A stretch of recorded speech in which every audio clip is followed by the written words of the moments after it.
नज़ारा आपको दिखाना चाहते हैं कि एनएचएम कर्मचारियों की भीड़ जो है लगातार बढ़ती जा रही है। नरेंद्र मोदी जी को और केंद्रीय स्वास्थ्य मंत्री जी को पोस्टल ऑर्डर के माध्यम से अपनी जो समस्या है उनको बताया है। सरकार की निरंकुशता कहिए, हठधर्मिता कहिए, सरकार समय ही देते आ रही, पिछली सरकार भी और वर्तमान सरकार भी। आप होश में आइए। बीमा है ना, पेंशन है, आटा है ना, दाल है। थाली को लेकर भीख मांगने वाली स्थिति आ गई है। क्या हमें ये नौकरी भीख में मिली थी क्या? कोविड काल में भी हम लोग अपने जान को खतरे में डाल के यहाँ पे सेवाएं दिए। टेस्ट करने के बाद जब घर आते थे ना, तुम्हारे बच्चे भी हम लोग के कारण से पॉजिटिव आ गए थे। आंदोलन शांतिपूर्ण नहीं चल रहा है, हम शांतिपूर्ण हैं। कुछ भी कर ले हम लोग हटेंगे ही नहीं। इस बार आप आर या पार, अगर आपसे राजनीति नहीं होती है, आप राजनीति नहीं कर सकते हैं, तो तत्काल इस्तीफा दीजिए और यहाँ राष्ट्रपति शासन लगाइए। स्पर्श मल्टी स्पेशलिटी हॉस्पिटल अब गैस्ट्रोएंटेरोलॉजी की सुविधा के साथ आपकी सेवा में, साथ ही दे रहा है एम्बुलेंस के लिए टोल फ्री नंबर की सुविधा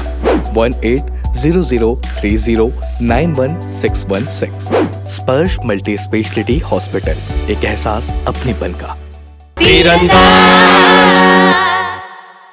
नमस्कार, मैं हूं मयंक चतुर्वेदी और आप देख रहे हैं तीरंदाज। और एनएचएम यानी नेशनल हेल्थ मिशन के जो कर्मचारी हैं, उससे जुड़े हुए जो कर्मचारी हैं, वो 2 दिन की चेतावनी के बाद 18 अगस्त से एक बार फिर से धरने पर डट गए हैं।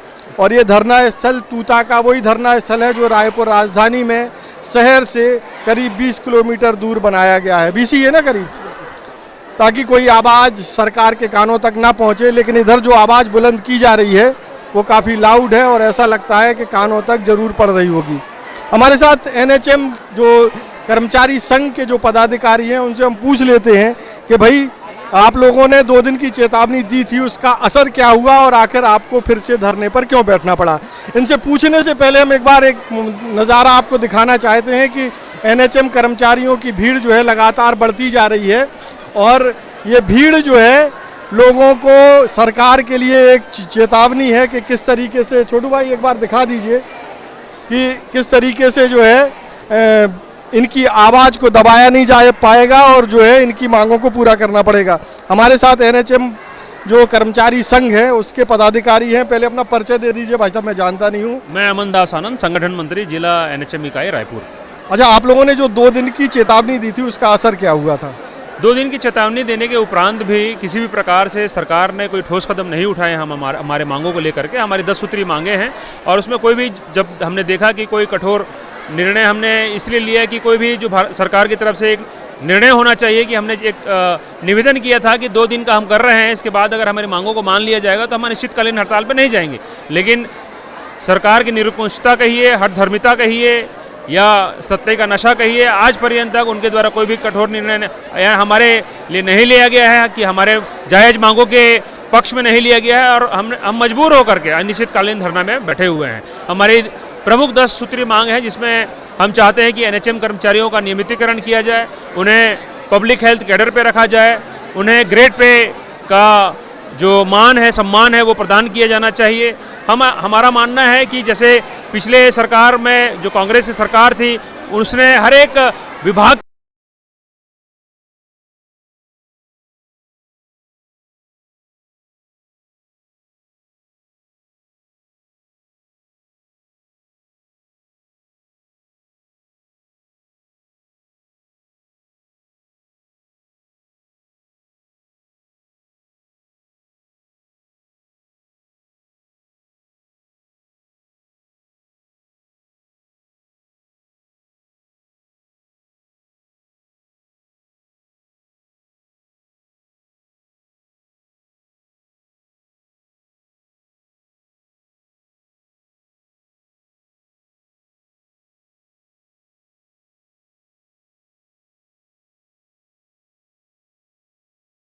हुआ है कि जो हमारा वार्षिक कार्य मूल्यांकन होता है उसमें जो है पारदर्शिता नहीं रहती। कई एक बार बिना जो एनएचएम कर्मचारी के पक्ष को जाने उनके ऊपर एक तरफा कार्रवाई कर दी जाती है। हमारी मांग है कि हमारे जो एनएचएम कर्मचारी जिसके ऊपर भी कार्रवाई की जा रही है उसको अपना पक्ष रखने का भरपूर जो है मौका दिया जाना चाहिए। बगैर पक्ष को सुने एक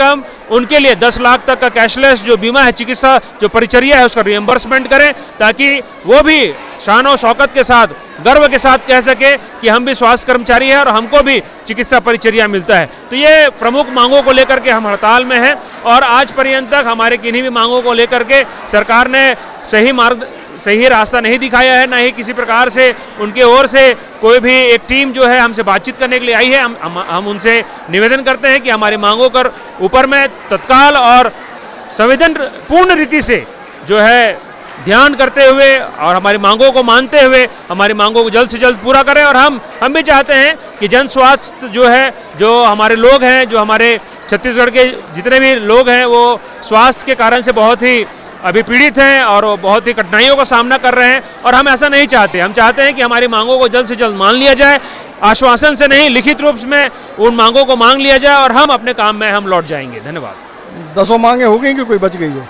बता दी आपने? 10 मांग तो मैं लगभग 7-8 मांग तो मैंने बताया है। 3 मांग हमारी और भी बची हुई हैं, जिसमें हमारे मांगों में ये है कि जो स्थानांतरण की नीतियाँ होती हैं उसमें भी हमको करना है। जैसे पति है, पत्नी है, उसके बेसिस पे हमारा स्थानांतरण होना चाहिए। कई जगहों पर ऐसा है कि माँ बाप अकेले हैं, एक लौता लड़का है और उसका ट्रांसफ़र नहीं हो रहा है। तो इन विशेष परिस्थितियों को ध्यान में रखते हुए स्थानांतरण नीति बनाया जाना चाहिए, जिससे कि हमारे एनएचएम कर्मचारी को पारिवारिक रूप से उलझनों का सामना न करना पड़े और मानसिक रूप से वह जन स्वास्थ्य के लिए, जनता के लिए पूरे जोश के साथ, पूरी ऊर्जा के साथ, पूरी तन्मयता के साथ अपने कार्य को, अपनी सेवा को वो दे सके। हमारे साथ एक और पदाधिकारी हैं। पिछली बार भी हमारी आपसे मुलाकात हुई थी, बहुत ही आक्रामक तरीके से आपने अपनी बात रखी थी। इन 2 दिन की जो चेतावनी वाली हड़ताल थी, जो प्रदर्शन था, उसके बाद आप लोगों की स्वास्थ्य मंत्री से भी बात हुई थी, तो क्या बात हुई उनसे? स्वास्थ्य मंत्री जी ने जो है गोलमोल जवाब दिए थे। अभी जो रिसेंट में स्वास्थ्य मंत्री जी जो है सामुदायिक स्वास्थ्य केंद्र बगीचा गए थे, माननीय मुख्यमंत्री जी के गृह ग्राम में गए थे जसपुर में। तो वहाँ ने उन्होंने इस टाइप का गोल जवाब दिया है कि केवल आप लोगों की 50% मांगे पूरी कर रहे हैं। क्या वो हमारी मांग है या हमारी जो नियमितीकरण के लिए 50% बोले थे, ये समझ से पूरे हैं। जैसे कि संगठन मंत्री ने प्रमुख 10 मांगों को अवगत कराया कि हमारा संविलियन इसलिए होना चाहिए जैसे आपने छत्तीसगढ़ में शिक्षाकर्मी का किया। पब्लिक हेल्थ कैडर की इसलिए स्थापना होना चाहिए क्योंकि जितने भी कर्मचारी 18,000 कर्मचारी जो कार्यरत हैं, उनके रोगों के लिए, रोकथाम के लिए हो, उनका जीवन लंबा हो और उनको एक WHO स्वास्थ्य संगठन की तरह जो है एक सुविधा चिकित्सा मुहैया हो। इसलिए हम लोग जो है पब्लिक हेल्थ कैडर की स्थापना करना चाह रहे हैं। तीसरा मेन हमारी जो मांग है ग्रेड पे। मांग तो इन्होंने बता दी है जी। इसके अलावा कुछ आप सरकार की जो अभी तक का जो रवैया है उससे कितने खुश हैं, खासतौर पर स्वास्थ्य मंत्री से? मैं माननीय स्वास्थ्य मंत्री जी से ये कहना चाहता हूँ आपके तीर अंदाज चैनल के माध्यम से कि आप होश में आइए और होश में आके काम करिएगा। क्योंकि क्या है, छत्तीसगढ़ प्रदेश में जो सरकार बनी है केवल मोदी के गारंटी के ऊपर गारंटी बनी है, लेकिन यहाँ मोदी की गारंटी भी फेल होती हुई नज़र नहीं आ रही है। क्योंकि उन्होंने घोषणा तो कर दी कि मेरी गारंटी की भी गारंटी है, लेकिन यहाँ के पदाधिकारी लोग जो है, जैसे हमारे माननीय स्वास्थ्य मंत्री जी है, वो अमल नहीं कर पा रहे हैं। विष्णुदेव साय जी वो अमल नहीं कर रहे हैं, चूँकि जनमानस से जुड़ी चिकित्सा सेवाएँ हैं जो पहुँच भी गाँवों तक हमारे कर्मचारी जो है सेवा दे रहे हैं, लेकिन आज पर्यंत सेवा के बदले में उनको कुछ नहीं मिल रहा है। बेचारे छोटी छोटी तनख्वाह में अपना जीवन यापन कर रहे हैं। तो ये बहुत दुखद वाली बात है। 19 अगस्त को एक कैबिनेट बैठक आयोजित किया गया था। बड़ी उम्मीद और आशा थी कि हमारे संविदा कर्मचारी के हितार्थ में कुछ ठोस पहल निकालेंगे, ठोस कदम उठेगा, तो ताकि हम लोग अपनी हड़ताल वापस करेंगे। लेकिन ये लोग हम लोगों को मजबूर करते जा रहे हैं कि हम लोगों को हड़ताल करने के लिए। हम लोग हड़ताल नहीं करना चाह रहे हैं। हम लोग अपना कार्य पूरी निष्ठा और ईमानदारी के साथ संपादित करने वाले लोग हैं, क्योंकि शासन ने हमें मजबूर कर दिया। आज 20-22 वर्ष हो गया, उसी मांग को अनेकों बार हम लोग रिपीट कर रहे हैं। 90 विधायक को दे चुके हैं, सारे भाजपा अध्यक्ष लोगों को दे चुके हैं, और इसके पूर्व में जो सत्ता में कांग्रेस की थी उनके भी पदाधिकारीगण को दे चुके हैं। रमन सिंह 15 साल, माननीय रमन सिंह महोदय जी जो है 15 साल तक मुख्यमंत्री थे, उनके पास में जनदर्शन में 25 बार आवेदन लेके गए कि साहब हमको नियमित कर दीजिए। केवल और केवल उन्होंने फॉरवर्ड करने का ही काम किया।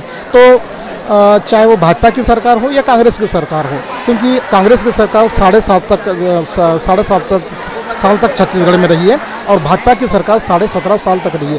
दोनों सरकार ने हमको ठगा है और हम संविदा कर्मचारी अपने आप को ठगा महसूस कर रहे हैं। मतलब ये ठोस कदम लेने की या कर्मचारी हितार्थ में मंशा ही नहीं है इन लोगों की, ये साबित हो रहा है। तो ये लोग हमको मजबूर कर रहे हैं, क्योंकि अब करें तो क्या करें, अनिश्चितकालीन हड़ताल, इसलिए मजबूरी बस अनिश्चितकालीन हड़ताल पे आ गए हैं। इससे जो है प्रदेश की 6,239 सेवाएं प्रभावित हो चुकी है। तो जनमानस को जो नुकसान हो रहा है उसके लिए हम लोग क्षमा चाहते हैं, उसके लिए सारे कर्मचारी खेद प्रकट करना चाह रहे हैं कि ऐसा नहीं होना चाहिए, क्योंकि उस जनमानस से हम लोग भी बिलोंग करते हैं। हमारे दर्शकों को अपना नाम भी एक बार बता दीजिए। जी, मेरा नाम है अशोक विके, जिला अध्यक्ष जिला रायपुर। हमारे साथ एक और पदाधिकारी, आप भी पदाधिकारी हैं, डॉक्टर साहब की तरह लग रहे हैं बिल्कुल। आपको कितना समय आपको लगता है कि सरकार को देना चाहिए, उसके बाद आपको रणनीति बदलने की ज़रूरत पड़ेगी? सर, इसमें मैं पहले अपनी बात रखना चाहूँगा। प्राथमिक स्वास्थ्य केंद्र और उप स्वास्थ्य केंद्र, उनका आप कितना भी नाम का नवीनीकरण कर लो, चाहे उसको आयुष्मान आरोग्य मंदिर बोल लो या चाहे उसको आप हेल्थ एंड वेलनेस सेंटर का नाम दे दो, जब तक आपके पास स्टेबल मानव संसाधन नहीं होंगे तब तक आपका जो हेल्थ इंफ्रास्ट्रक्चर है वो दुरुस्त नहीं हो सकता। आज आप प्रतिवर्ष आप देखेंगे कि रिक्त पदों की भर्ती होते रहती है। इसका कारण ये है सर कि लोग काम करते हैं, 5 साल उसके बाद अनुभव हो जाता है, जब वो देखता है कि हाँ यहाँ मेरा कोई भविष्य नहीं है तो वो किसी और सेक्टर में जहाँ उसको अच्छा लगता है वहाँ वो ज्वाइन कर लेता है। तो उससे होता क्या है, ये निरंतर चल रहा है, लोग अनुभव ले रहे हैं, वो छोड़ रहे हैं, फिर आप रिक्त पदों की भर्ती कर रहे हैं, फिर वो छोड़ रहा है। तो इस प्रकार से क्या होता है, एक अनुभव युक्त मानव संसाधन आपके पास बन नहीं पा रहा है। अब जैसे कि मैं आपको बताना चाहूँगा कि 5 साल कोई टीकाकर्मी 5 साल कार्य की है तो ये मान के चलिए उसको हज़ारों बच्चों को टीकाकरण का उसको अनुभव होगा, तो वो टीकाकर्मी जो सुरक्षित टीकाकरण जो कर सकती है वो अनुभवहीन टीकाकर्मी नहीं कर पाएगी। तो होता क्या है सर, 5 साल वो टीकाकर्मी बच्चों का टीकाकरण की अनुभव उनको हो गया, अब उसके बाद उसके छोड़ने के बाद फिर नया आ जाता है। तो जब कोई नया आता है तो फिर वो इसको प्रैक्टिस बोलते हैं, लेकिन ग्रामीण बोलचाल में इसको क्या कहते हैं कि एक्सपेरिमेंट। वो 5 साल बच्चों को वो अपना वो एक्सपेरिमेंट मतलब अनुभव बनाएगी वो, उसके बाद फिर जब उसको अनुभव हो जाता है वो चल जाती है। इसी प्रकार चिकित्सक भी हैं, चिकित्सक भी नए आते हैं और वो शुरू में ओपीडी देखते हैं, अपना प्रैक्टिस करते हैं, जब उसको अनुभव हो जाता है, जब उसको लगता है कि हाँ मेरा भविष्य यहाँ नहीं है तो उसको ऑफर आते हैं रामकृष्ण हॉस्पिटल, बड़े बड़े हॉस्पिटल से, तो वो वहाँ ज्वाइन कर लेता है, फिर एक नया चिकित्सक आता है। इससे होता क्या है, आम ग्रामीण जो आम जनमानस है उनको हमारे हेल्थ सेक्टर पर भरोसा नहीं हो पाता। नया डॉक्टर आएगा तो फिर वो अपने नए हिसाब से वो प्रैक्टिस करेगा, और एक अनुभव युक्त डॉक्टर बैठा है तो वो पहले ही पेशेंट को देख के उसको अंदाज़ा लग जाता है कि इसको क्या बीमारी है, तो समय को देर ना करते हुए वो उचित परामर्श और उचित चिकित्सा देकर उसको समय पूर्व उसको ठीक कर लेता है।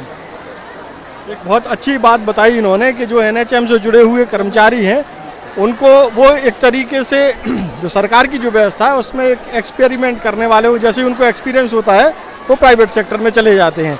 तो ये एक तरीके से एनएचएम जो है एक ट्रेनिंग सेंटर टाइप का हो गया है ना। मैं ये बोलना चाह रहा हूँ सर कि सरकार अभी क्या देख रही है, हमको एक 16,000 कर्मचारी हमको एक वोट बैंक की तरह देख रही है कि ये 16,000 कर्मचारी है, इसकी एक पत्नी होगी, उसको इंटू 2 कर लो, 32,000, 15,000 और जोड़ लो 50,000।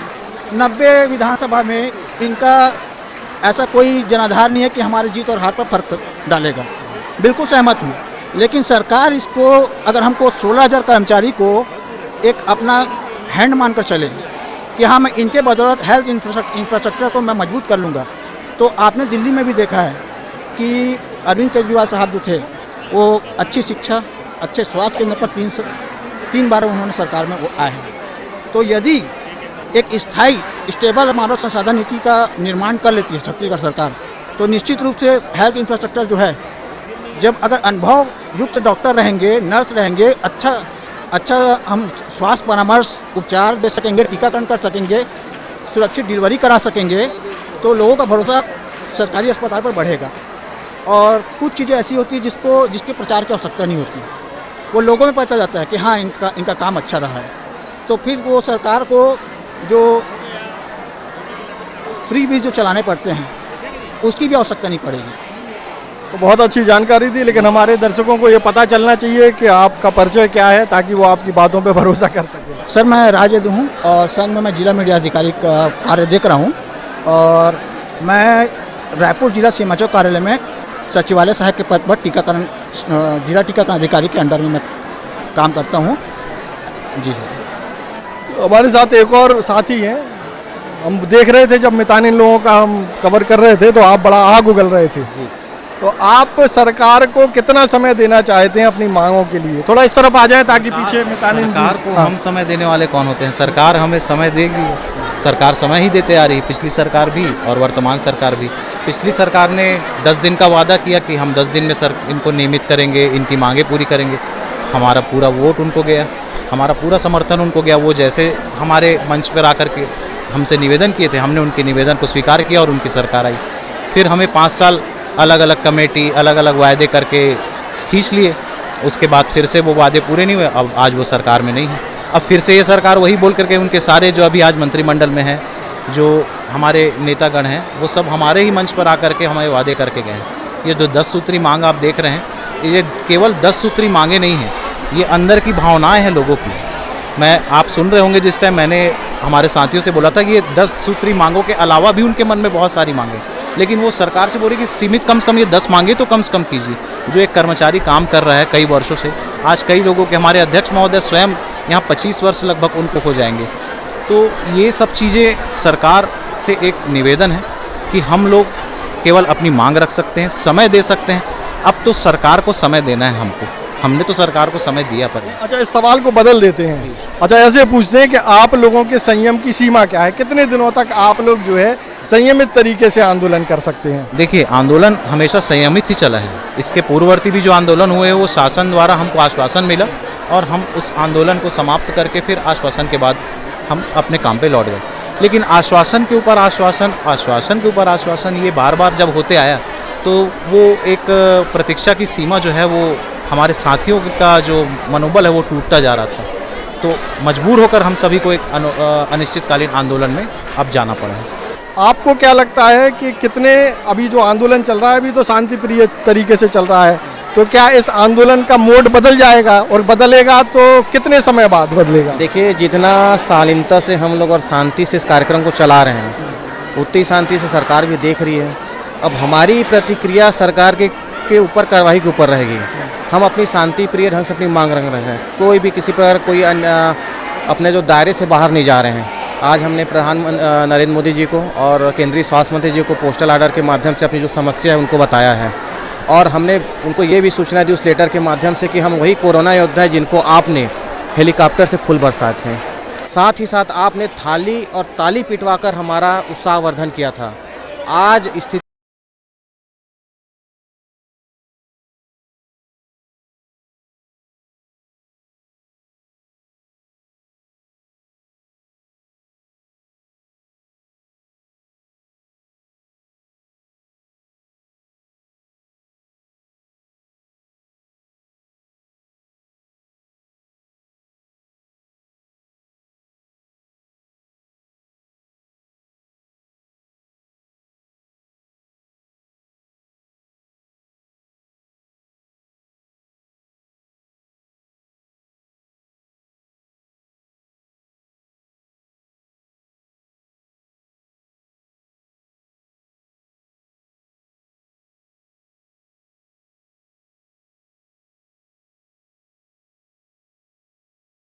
पूरी ना हुई, उसका विरोध प्रदर्शन किया। इसके बाद 16 जुलाई को जितने भी जिला स्तर पर घेराव किया गया कलेक्टर महोदय का, 17 तारीख को इसी तूता धरना स्थल पर पूरे राज्य के एनएचएम कर्मचारी इकट्ठा हुए। फिर हमने आंदोलन किया, हम विधानसभा घेराव करने निकले। वहाँ पर हमारी सरकार के प्रतिनिधि आए, उन्होंने हमारी मांगे पूछी, हमने सारी चीज़ जानकारी दी और उस दिन हमने ये ऐलान किया कि 15 अगस्त को अगर मुख्यमंत्री जी हमारे घोषणा नहीं करते हमारे अधिकारों के लिए, तो हम किसी भी समय, किसी भी दिन, तारीख को अनिश्चितकालीन हड़ताल में जाएंगे। और 15 अगस्त का दिन आया, आज़ादी का दिन था, लेकिन हम लोग संविदा प्रथा से आज़ाद नहीं हो पाए। माननीय मुख्यमंत्री जी ने कोई भी किसी भी प्रकार का हमारे लिए घोषणा नहीं की। अंततः हमको ये निर्णय लेना पड़ा कि 18 तारीख से हमको अनिश्चितकालीन में जाना पड़ेगा। पहले जब भी आंदोलन हुए कुछ इमरजेंसी सेवाओं में जो कार्यरत हमारे एनएचएम साथी हैं उनको कभी भी हमने हड़ताल में शामिल नहीं किया, लेकिन इस बार पूरी तरह से सभी कर्मचारी हड़ताल में शामिल हैं और ये अनिश्चितकालीन हड़ताल तब तक चलेगा जब तक हमारी मांग पूरी नहीं होती है। और अगर आप इसकी संबंध में अगर ये देखना चाहें कि क्या स्थिति है तो मैं एक ही लाइन में एक ही चीज़ बोलूँगा, रायपुर जिले के जितने भी प्राथमिक स्वास्थ्य केंद्र हमारे अस्पताल में चले जाइए, वहाँ की क्या स्थिति आपको देख के समझ में आ जाएगा। जो व्यक्ति इलाज कराने आ रहा है ना वहाँ पर लैब टेक्नीशियन है जो उनका टेस्ट कर सके, ना वहाँ पर कोई नर्सिंग स्टाफ है जो उनको नर्सिंग सेवा दे सके, ना वहाँ फार्मासिस्ट है जो उनको दवा दे सके, ना वहाँ पर जेएसए है जो उनको पर्ची काट सके, ना वहाँ पर एक्सरे टेक्नीशियन है जो उनका एक्सरे कर सके। पूरी तरह से काम ठप पड़ा है और जब तक हमारी मांग पूरी नहीं होगी हम अपने मांग से अपनी धरना स्थल से हटेंगे नहीं, चाहे आगे कोई भी सरकार कार्रवाई करे। तो ये है आंदोलन की सीधी सीधी चेतावनी सरकार को, जब तक आंदोलन पूरा नहीं होगा, मतलब मांग पूरी नहीं होगी, तब तक आंदोलन जारी रहेगा। हम और भी लोगों से बात करते हैं और बताते हैं कि स्थिति क्या है। तो हमारे साथ एक और जो है एनएचएम कार्यकर्ता है और इनके हाथ में है ना आटा है ना दाल है, घर का बुरा हाल है, संविदा ने बिगाड़ा हाल। वाकई में ऐसी स्थिति है क्या दीदी? हाँ सर, ये जो लिखा है बस हाँ सही है, आटा है ना दाल है, घर का बुरा हाल है, संविदा ने बिगाड़ा हाल है। इतनी कम सैलरी मिलती है कि हमारा घर नहीं चल पाता, हम बच्चे को नहीं पाल सकते, है ना। हमारे मिस्टर भी कम काम करते हैं, उसका तनख्वाह भी कम है। मैं एनएचएम संविदा कर्मचारी हूँ, मेरे को 8 साल कंप्लीट हो गया है, पर हम संविदा में है, इतना काम करते हैं, इतना कोविड के समय हमको ड्यूटी कराया गया कि संडे को भी हमारी छुट्टी नहीं मिल पाती थी। रेगुलर स्टाफ वाले लोग का भी ड्यूटी लगा था संविदा के समय, पर उनको काम नहीं कराया जाता था। हमको ये सोच के कराया जाता कि आप संविदा कर्मचारी हो, आपको करना पड़ेगा। गवर्नमेंट छुट्टी में भी हम संविदा कर्मचारी में कोविड के समय हम सैंपल लिए हैं। आपके यहाँ ये स्थिति है कि सबके यहाँ आटा दाल वाली स्थिति है? ये और भी लोग बैठे हुए हैं एनएचएम कर्मी, इनसे ही पूछ लेते हैं कि भाई अरे दीदी लोग आप बताएं कि ये लिखे हैं कि आटा है ना दाल है, आप लोग इनके साथ क्यों नहीं कुछ खाना या ना शेयर कर रहे हैं? भाई खाना तो शेयर कर सकते हैं, बिल्कुल शेयर कर सकते हैं। आप लोग पार्टी कर रहे हैं और इधर उनको नहीं पार्टी नहीं है, आएंगे तो वेलकम है। अच्छा बिल्कुल शेयर करेंगे, क्यों नहीं करेंगे, सबका हाल वही है। आप लोग तो सब यंग लोग दिख रहे हैं, तो इतने समय से जो बाकी के लोग परेशान हैं, इस तरफ थोड़ा सा हम पीछे रहेंगे, ठीक है। इतने समय से ये जो आपके जो सीनियर लोग हैं परेशान हैं, तो आप लोगों को क्या लगा कि अपन को इधर एनएचएम में जुड़े रहना चाहिए, नहीं जुड़े रहना चाहिए? को भी एनएचएम का साथ दे के वही एक साथ जुट होके ये काम में साथ देना चाहिए और हमको आगे बढ़ना चाहिए। तो आप लोगों को नहीं लगा कि एनएचएम में बाकी लोग तो इतने परेशान हैं, तो ये घाटे का सौदा है एनएचएम से जुड़ना? नहीं सर, क्योंकि सभी लोग साथ देंगे तभी ही कुछ हो पाएगा या फिर कुछ भी नहीं हो पाएगा। एकजुट होके करने से ही सारा काम सक्सेस होता है, तो एकजुट होके ही हम सब चीज़ करेंगे तो सारा चीज़ हो पाएगा। अच्छा, एनएचएम से आप लोग परेशान हैं कि यहाँ व्यवस्था ठीक नहीं है, और आपके पड़ोस में जो मितानिन लोग बैठे हैं वो कह रहे हैं हमको एनएचएम का लाभ दिया जाए। देखिए, हम लोगों ने पढ़ाई की है तो हम लोग चाहेंगे कि हमारा इतने सालों से अपनी सेवाएं दे रहे हैं तो हमारा नियमितीकरण होना चाहिए। कोविड काल में भी हम लोग अपने जान को खतरे में डाल के यहाँ पे सेवाएं दी हैं, और जो कि सरकार ने बोला था कि हमारी सरकार आएंगी तो आपको हम लोग लाभ देंगे, तो उनका लाभ तो हमको दिखाई ही नहीं दे रहा है। और भी कुछ हाँ जी, और बोलना चाहती हैं, बोलिए बोलिए। सर, उस समय हम लोग क्या बोलते थे कि ये कोरोना योद्धा है करके, ठीक थोड़ा नीचे कर लें। हाँ, कोरोना योद्धा बोलते थे सर। मैं सरकार को ये बताना चाहती हूँ कि उस समय जब कोरोना आया था तो हम लोग ना घर से निकलते थे, उस समय रास्ते में कोई नहीं था, बस हम लोग जाते थे, बाकी सब लोग घर में रहते थे। फिर भी हम लोग का ना वहाँ ड्यूटी लगा था रेलवे स्टेशन में, हम लोग रेलवे स्टेशन में ड्यूटी करते थे सर। उस समय ना 20-25 पॉजिटिव आते थे, उसको हम लोग मतलब टेस्ट करने के बाद जब घर आते थे ना तो हमारे बच्चे भी हम लोग के कारण से पॉजिटिव आ गए थे। उस समय को सरकार भूल गया, और आज हम लोग अपने मांग करने के लिए इस स्थान पर बैठे तो उसके लिए कोई ध्यान नहीं दे रहा है। ऐसी सरकार को ना हम लोग कुछ समय के लिए देख लेते हैं, मतलब 4 या 5 साल ऐसे देखने के बाद वो खुद अपना पद से मतलब वो हो जाते हैं, निरस्त हो जाते हैं। हम लोग भी एक कर्मचारी हैं सर, हम लोग के पुकार अगर नहीं सुनेंगे तो यही कर्मचारी जैसे कांग्रेस को निपटाए हैं वैसे इस भाजपा को भी निपटाने वाले हैं। कुल मिलाकर के नाराज़गी बहुत है और स्वास्थ्य मंत्री जी को इन आंसुओं की महंगी कीमत चुकानी पड़ सकती है। तो इनकी मांगों को जल्दी से जल्दी अगर सॉल्व कर देंगे तो ये उनके लिए और सिस्टम के लिए काफ़ी बेहतर साबित होगा, ऐसा हमको लगता है। हम और भी लोगों से बातचीत कर लेते हैं। बहुत सारे लोग बैठे हुए हैं यहाँ और बहुत सारे लोग मोबाइल में भी व्यस्त हैं। मोबाइल में दीदी आपको क्या लगता है कब तक मांगें पूरी हो जानी चाहिए? हो जानी चाहिए सर, जितनी से जल्दी हो जाए बहुत अच्छी बात। यहाँ बैठने का शौक नहीं हम लोग को, हमको भी सेवा करनी है जाके। यहाँ बैठना हमारे लिए उतना ही डिफिकल्ट है जितना उन लोग के लिए। कितने दिन का संयम आप कर सकते हैं, उसके बाद क्या? संयम तो हम लोग का नहीं है, लेकिन करना पड़ेगा जितना दिन हो सके, लेकिन जितना से जल्दी हो सके मांग पूरी होनी चाहिए। आप लोग जो है इंतजार करोगे? जब तक नहीं होगा सर तब तक हम लोग नहीं हटेंगे यहाँ से। जब तक नियमितीकरण नहीं होगा तब तक हटेंगे ही नहीं। और अगर सरकार हटाती है फिर? नहीं सर, कुछ भी कर ले हम लोग हटेंगे ही नहीं। आंदोलन में जो है एनएचएम का जो आंदोलन है उसमें बहुत सारी महिला कर्मी भी शामिल हैं और वो बाकायदा अपना सामान भी लेकर के आई हैं, आला लेकर के आई हैं। ये आला अपन लोग क्यों लेकर के आए हैं? इधर भी कोई तबीयत खराब होने का क्या है? हाँ सर, देखिए अभी क्या है, यहाँ पर बड़े दूर दूर से सब आ रहे हैं, हड़ताल में आना है करके लोग भूखे प्यासे हैं। सरकार तो वैसे ही हमसे रुष्ट है, ना तो बीमा है, ना पेंशन है, आटा है, ना दाल है। तो सर आधे पेट खाएंगे तो हमारा शरीर भी एनर्जी कहाँ रहेगा? तो कुछ होने की संभावना है, कुछ तबीयत बिगड़ गया तो इसलिए हम अपने हथियार लेके आए हैं ताकि हमारे साथी अगर कभी कुछ हो जाता है तो हम उनका सहयोग कर सकें। अच्छा, अभी ये जो आंदोलन है बड़ा शांतिपूर्ण चल रहा है, आपको क्या लगता है कि कितने दिन तक अगर सुनवाई नहीं होती है तो आप लोगों को अपने आंदोलन का मूड बदलना पड़ेगा? सर आप को मैं बताना चाहूँगी, आंदोलन शांतिपूर्ण नहीं चल रहा है, हम शांतिपूर्ण हैं। खलबली तो सियासत में मची हुई है, इसलिए मची हुई है पिछले 3 दिनों से हम हड़ताल में हैं।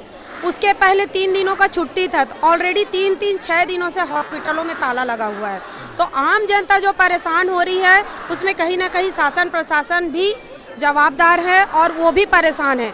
आम जनता परेशान होंगे तो शासन तो परेशान होगा ही होगा और होना भी चाहिए, क्योंकि शासन जनता जो है अपनी सुख सुविधाओं के लिए अपने बीच के जो प्रमुख व्यक्ति रहते हैं उनको सत्ता पे बिठाते हैं और ये सोच के बिठाते हैं कि जब ये सत्ता पे बैठेंगे तो हमारा कुछ अच्छा होगा, कुछ भला होगा। लेकिन ये सत्ता में बैठे दोगली सरकार, बहरी सरकार, अंधी और गूंगी सरकार सत्ता में जब बैठ जाती है तो वो सिर्फ सत्ता के मद में ना तो उनको जनता दिखता है ना कर्मचारी दिखते, उनको सिर्फ अपना दिखता है। वो सिर्फ अपना जेब भरने में, अपनी उल्लू सीधा करने में लगे हुए रहते हैं। जब हम हड़ताल में रहते हैं तब विपक्ष वाले आके हमसे बात करते हैं, हमको सत्ता में बिठाओ, हम ये करेंगे, हम वो करेंगे, और ये बातें सिर्फ वादा करने के लिए है और सिर्फ कागजी फाइल में चलाने के लिए। आज पर्यंत कोई भी ऐसा वादा उन्होंने पूरा नहीं किया है। आज पर्यंत ऐसा एक भी डिमांड उन्होंने पूरा नहीं किया है। क्या लगता है कि स्वास्थ्य मंत्री जी कुछ नहीं कर पा रहे हैं? सर हम अपनी बातें पूरी तो रखने की कोशिश कर ही रहे हैं और हमारा अनिश्चितकालीन हड़ताल जो है वो चल रहा है। तो जब तक हमारी मांगें पूरी नहीं होगी हम कंटिन्यू अपनी मांगों को लेके यहाँ पे आते रहेंगे और अपनी बात को रखते रहेंगे। जरूर सरकार तक हमारी बात पहुँच जाएगी। कितने समय तक आप लोग जो है इतना शांतिपूर्ण तरीके से आंदोलन करेंगे और इसके बाद क्या?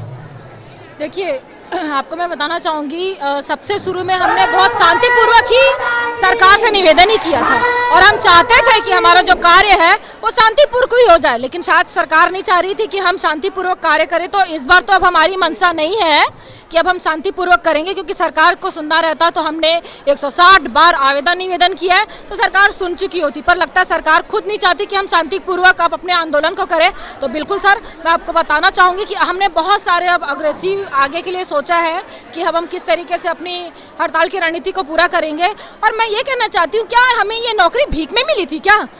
भाई हमें नौकरी हमने अपनी योग्यता से ली है, आपने भर्ती निकाली, हमारी भर्ती हमारी नौकरी भी वैसी ही हुई है जैसे एक रेगुलर कर्मचारी की होती है। हमारी आज जितने भी बैठे हुए सब वो उस जिस पद पे बैठे उस पद के जैसी उनकी योग्यता होनी चाहिए उस योग्यता को ही लेके बैठे हुए। तो जब हमको सरकारी हमको नौकरी जब हमको भीख नहीं मिली है तो सरकार क्यों हमको भीख मांगने के लिए मजबूर कर रही है?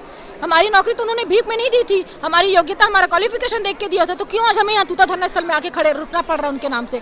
और आज ये कितने बार हमने सरकार से रिक्वेस्ट की, सरकार से हमने कितने बार मांग पूरी करने के लिए किया, और उन्हीं के ही जनप्रतिनिधि आज जो इतने बड़े बड़े मंच पे इतने बड़े पद पे बैठे हुए, उन्होंने ही आके यहाँ पे वादा किया, आज वो अपने वादा को पूरा नहीं कर रहे हैं। तो केवल यहाँ पे NHM कर्मचारी ही उनके खिलाफ नहीं जा रहे, जनता तक भी एक गलत मैसेज जा रहा है कि जो सरकार खुद वादा करके पीछे हट रही है, वो NHM कर्मचारी का छोड़िए, वो जनता से उम्मीदें की होगी तो उनकी क्या, उनकी मांगों को पूरे करेगी। तो इससे केवल NHM कर्मचारी आकर्षित नहीं हो रहे, जनता तक भी शासन और सरकार का जो प्रभाव है, वो जो असर है, वो उन तक भी जा रहा है। आप कितने दिन बाद जो है आंदोलन का मूड बदल जाएगा? आंदोलन के मूड बदलने में तो हम बिल्कुल यहाँ नहीं आए हैं। हमारा इस बार अब आर या पार, कटोरा या कार की उम्मीद में ही आए हुए हैं।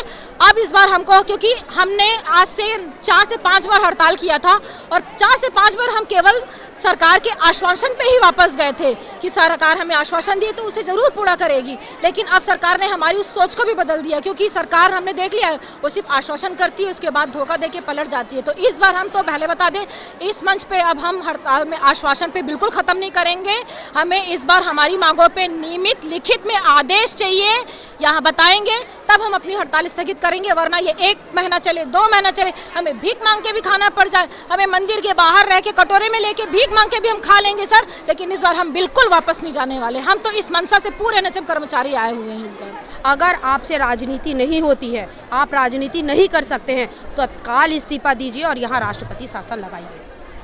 कुल मिलाकर के जो है सुनवाई नहीं होने के कारण एक चिट्ठी लिखी गई, पोस्ट कार्ड लिखे गए हैं और उम्मीद की जा रही है कि आमने सामने बात नहीं हो पा रही तो शायद चिट्ठी से बात बन जाए। तो ये था NHM कर्मचारियों का आंदोलन जो कि 18 तारीख से शुरू हुआ है। इसके पहले 2 दिन की चेतावनी के तौर पर भी प्रदर्शन किया गया था, लेकिन जब कोई सुनवाई होती नहीं दिखी तो ये लोग फिर से यहाँ तूता धरना स्थल पर बैठ गए हैं। और अब जो मंशा है वो ये है, या तो आर या पार, या तो इनकी मांगें मानी जाएं या ये लगातार बैठे रहेंगे। हो सकता है आने वाले दिनों में आंदोलन का मोड जो है थोड़ा कुछ चेंज हो जाए, लेकिन अभी तक स्थिति ये है कि कोई भी कर्मचारी यहाँ से बिना मांगे पूरी हुए हटने को तैयार नहीं है। देश और दुनिया की ताज़ा तरीन खबरों से जुड़े रहने के लिए आप तीरंदाज को सब्सक्राइब करना बिल्कुल ना भूलें और बेल आइकन को जरूर प्रेस कर लें। और अगर आप हमारे इस वीडियो को हमारे फेसबुक पेज पर देख रहे हैं तो कृपया करके उसे भी फॉलो कर लें। नमस्कार। खुश है तो कोई खुशी मना ले, छोटा बड़ा केक मंगा ले, संगम में मिलता है बढ़िया केक, संगम में मिलता है बढ़िया केक। तीरंदाज।